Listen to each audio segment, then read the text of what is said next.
Number 1. Excuse me, your car is blocking my driveway, and I need to go to the store. Oh, I'll move it right away. What will the man probably do?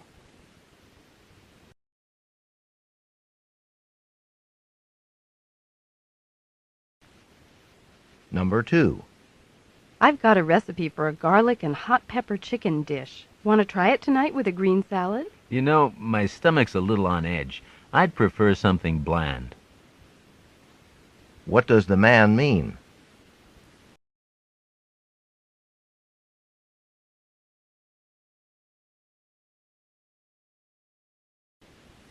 Number 3. Somebody's been leaving this door unlocked. Don't look at me. What does the man mean?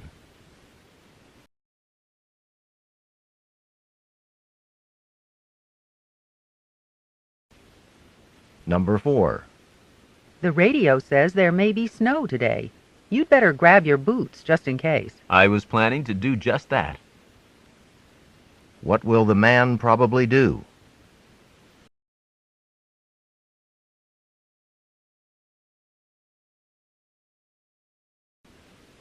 Number 5. It's too bad you didn't tell me the news about Professor Tompkins earlier. I only found out myself just now. What does the woman mean?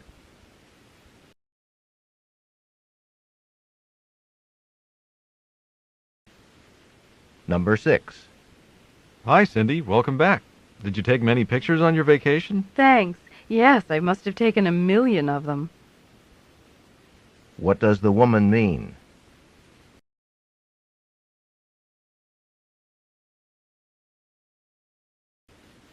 Number 7. It's going to be expensive to take the train to Chicago. Have you seen the rates? Yes. I think we'd be better off driving. What does the man mean?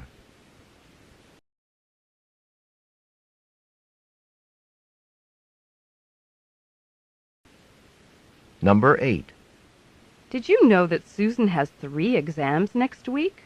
I guess that would account for her spending so much time in the library lately. What does the man say about Susan?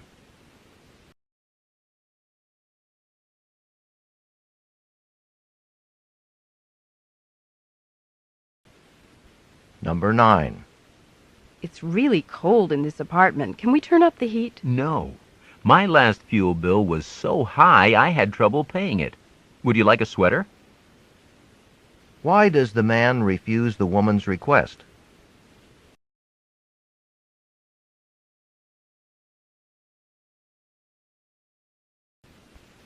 Number 10. I think I'll play some golf today. But I thought you were going to work on the car. What does the woman imply the man should do?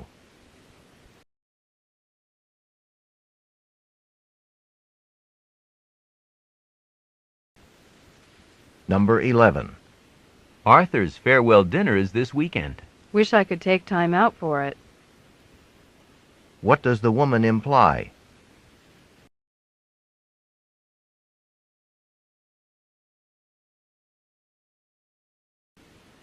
Number 12. The telephone rang several times while I was home this morning, but I couldn't get to it. That's too bad. I was going to invite you to lunch. What does the man mean?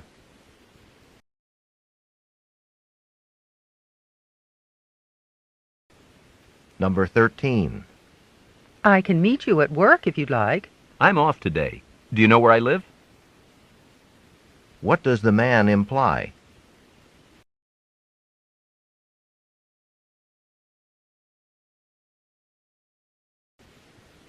Number 14. I can't figure out how to put this bookshelf together. Could you give me a hand with it? Just let me finish straightening up the kitchen first. What can be inferred from the conversation?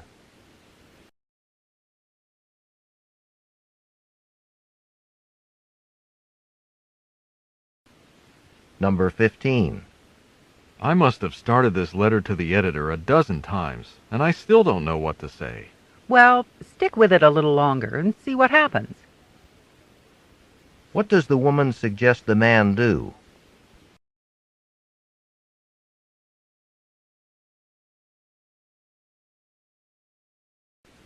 Number 16. Do you feel like having seafood tonight? After that lunch, I'm not sure I can eat anything. What does the man mean?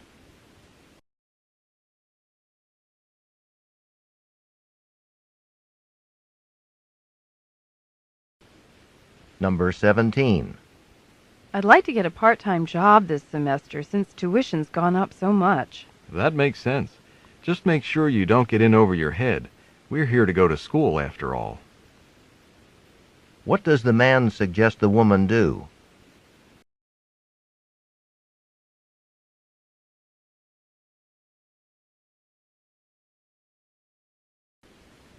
Number 18. I brought back your astronomy book. I thought you might be able to use it on your project. Sorry I kept it so long. I was wondering where that book was. What does the woman imply?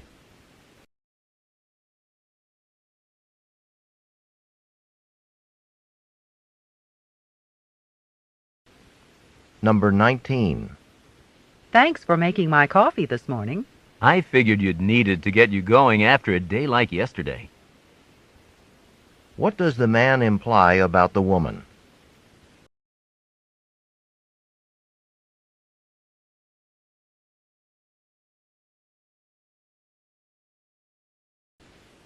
Number 20.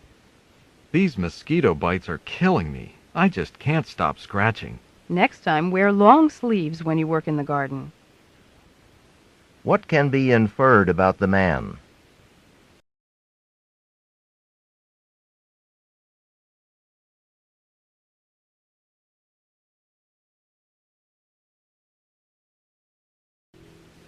Number 21. What a concert that was. You must be feeling pleased with yourselves. We are, and judging by the amount of applause, everybody appreciated it. What does the woman mean?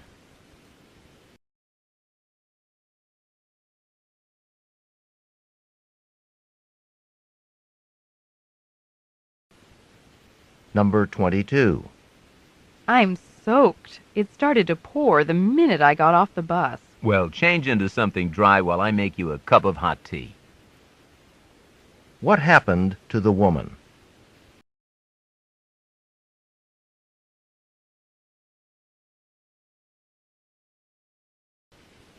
Number 23.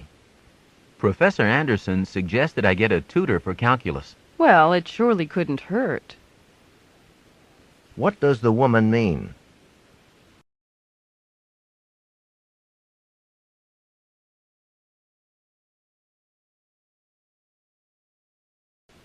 Number 24. I read about your promotion in the newspaper. You must be very pleased. To be honest, I can take it or leave it. The new office is nice, but the workload has doubled. What does the man imply?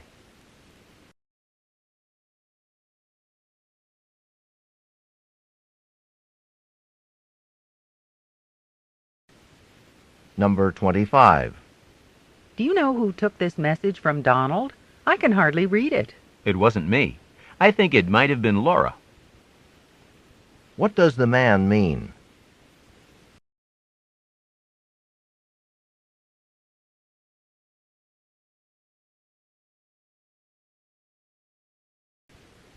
Number 26. What did you think of the article we had to read for physics? It got off to a promising start, but the conclusions were unfounded. What does the woman mean?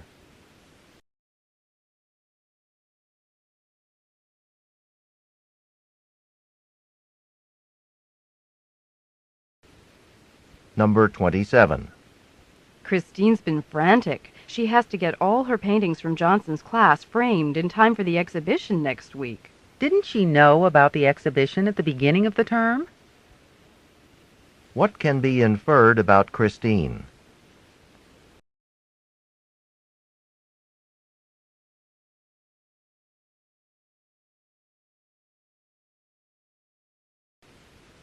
Number 28. What do you think I should name this kitten I found? If I were you, I'd find it a new home. You know the dorm rules. What does the woman suggest the man do?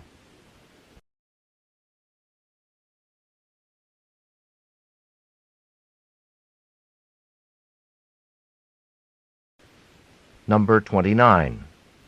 Don't you think it's strange that we haven't started receiving any mail here yet? Well, sometimes it takes a while for the post office to forward it. I'm sure it'll come soon. What can be inferred about the speakers?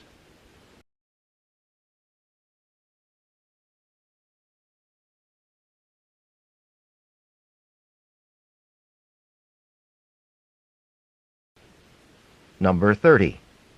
I really enjoyed that movie you've been raving about. Oh, so you went to see it after all. What had the woman assumed about the man?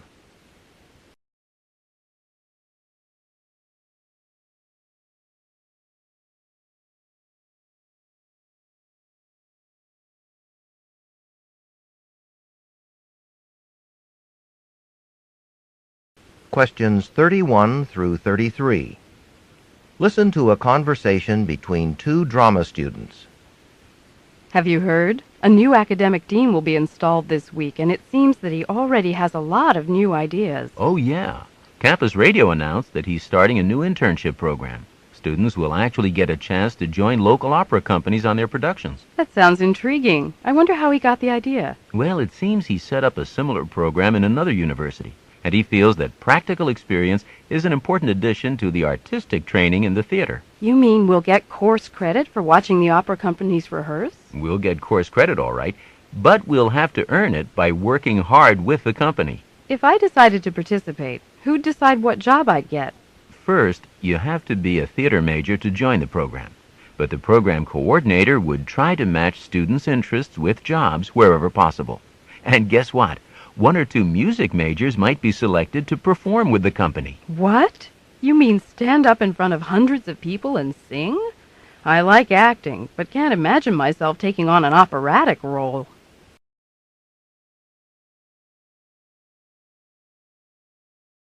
Number 31. Why was the new program started?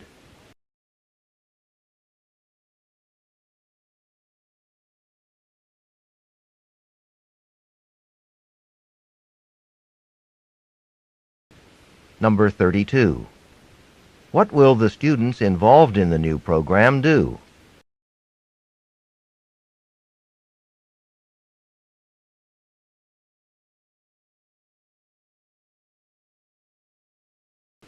Number 33.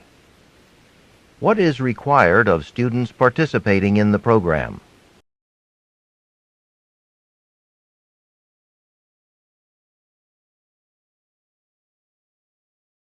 Questions 34 through 37. Listen to a conversation in the library. Excuse me, I wonder if you could help me. The reference librarian at the main library suggested I come here. What can I do for you? Well, I'm working on a term paper about the influence of television on recent United States presidential elections. I found a few of the books I need at the main library, but I was told that the library here at the graduate school had more specialized materials. Of course, it depends on what you want, but we do subscribe to a large number of journals. Since you're working on such a broad topic, you'll probably have to do a lot of digging. It may take some time, but I'm sure you'll be able to find many articles relevant to your topic. We also have quite a few newspapers on microfilm. I think I've come to the right place.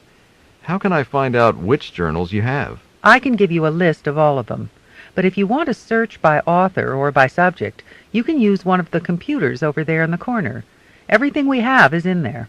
What if I run across a reference to a research study that isn't available here? You can request any outside material just by typing your request into the computer. You mean you can get material from other universities? Not only from other universities, but from virtually any public or private library in the United States. The only limitation is that outside materials cannot be checked out.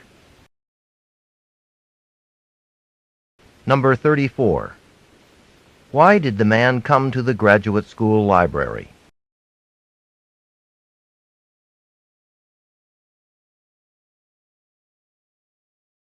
Number 35. What is the topic of the man's term paper?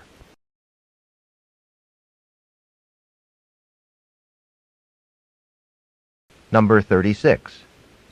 What does the librarian say about the topic of the man's term paper?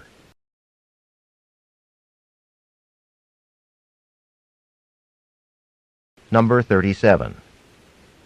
If the man requested material from another library, what might he have to do?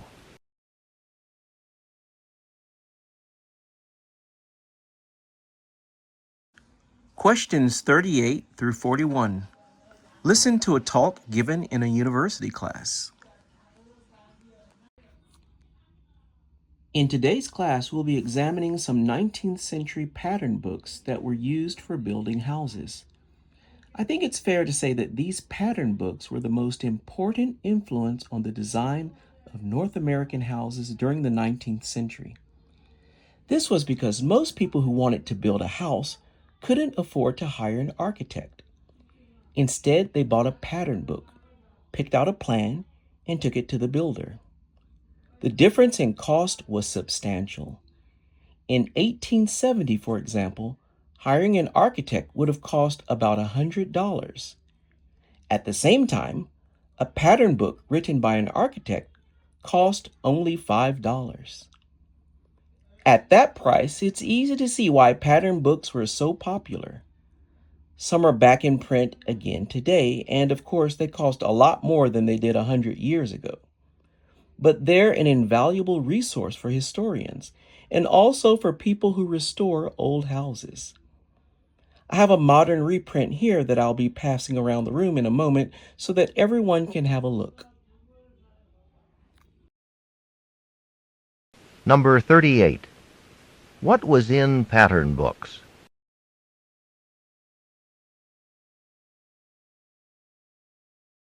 Number 39.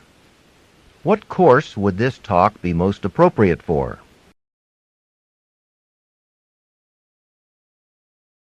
Number 40. According to the speaker, why were pattern books so popular?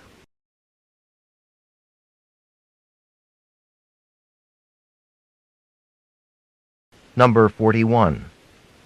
According to the speaker, who uses pattern books today?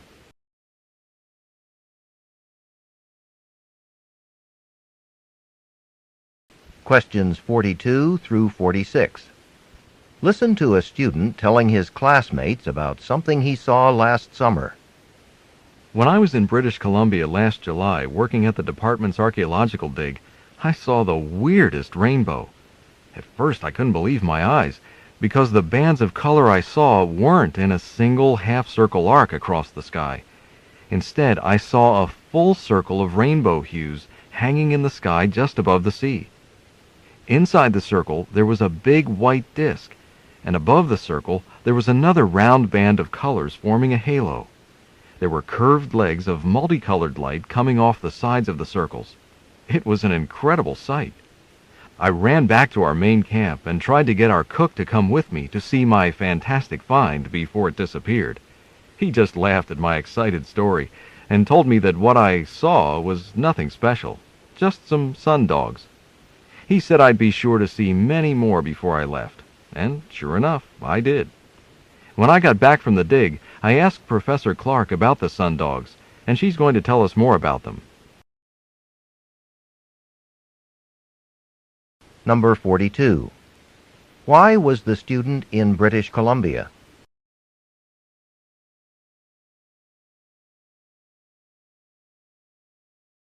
Number 43.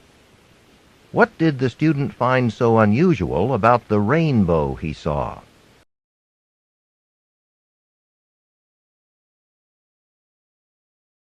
Number 44. What was inside the large circle?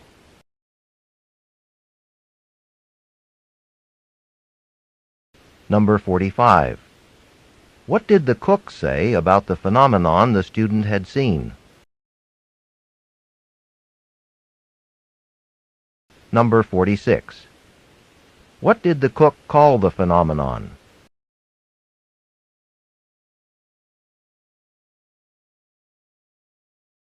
Questions 47 through 50. Listen to a talk about the medical profession. It seems like only yesterday that I was sitting where you are, just finishing my first year of medical school and wondering if I'd ever get a chance to use all my new knowledge on a real live patient.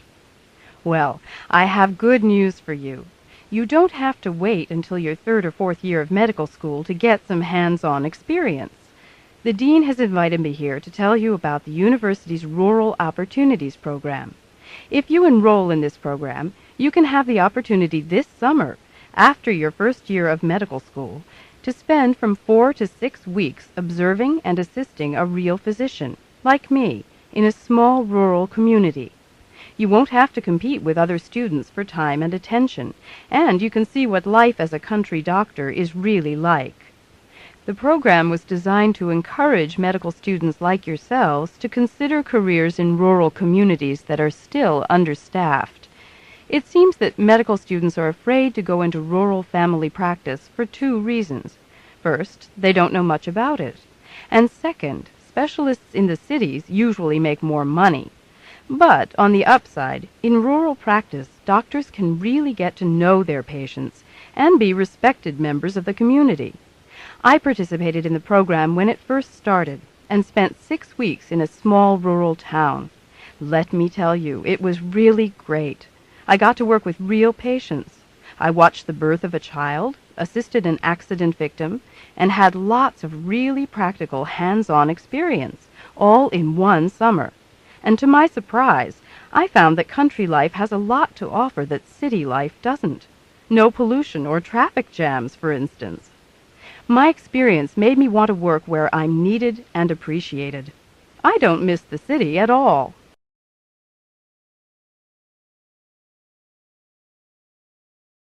Number 47.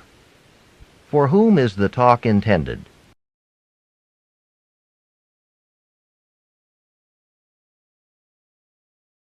Number 48. What would be a successful result of the program being described?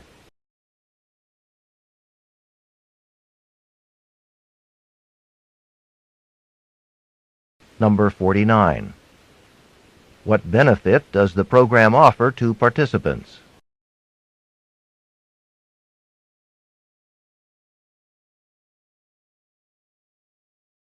Number 50. According to the speaker, what is one disadvantage of a rural medical practice?